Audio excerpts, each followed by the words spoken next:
Hey guys, this is David Montelongo. What I want to talk to you about today is how to test a shower.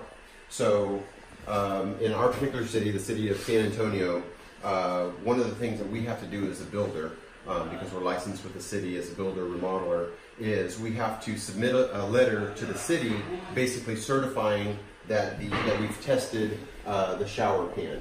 And so the way to test the shower pan is prior to installing any tile or like the mud bed for the floor, any of that. So I just want to run through with you real quick how we go about, first of all, how we go about putting together a shower pan, and then how we test it. So basically what we have here is, this is a PVC pan liner.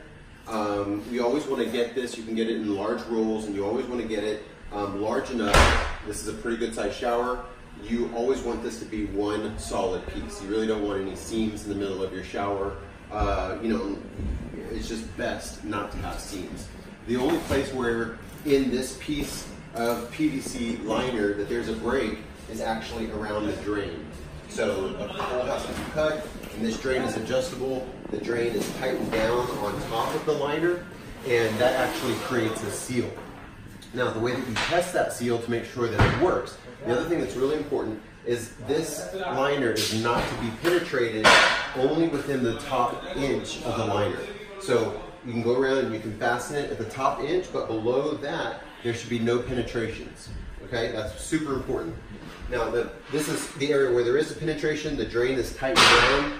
The way to test this is with a test ball plug. And basically what this is, you can get it at Home Depot or Lowe's. You buy it, you put the plug in the drain, you take a bike pump, you pump it up, and so it swells up inside the drain, stops up the drain. Then you can put water in the shower, basically 2 inches or basically where it clears well over the top of the drain, and then you let it sit for 24 hours. And it can have a little bit of the level can drop just a little bit for, if it's hot, for condensation, but for the most part, it needs to maintain the level for 24 hours. Once it maintains the level for 24 hours, then as a builder, I can certify that pan has been done correctly. We fill out basically there's a form that the city has where we certify that this is done correctly.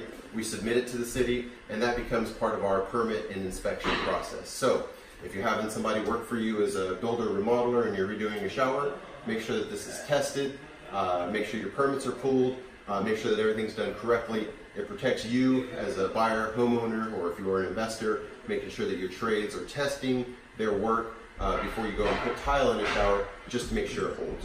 Hope this is a helpful tip for you guys. We'll talk to you soon.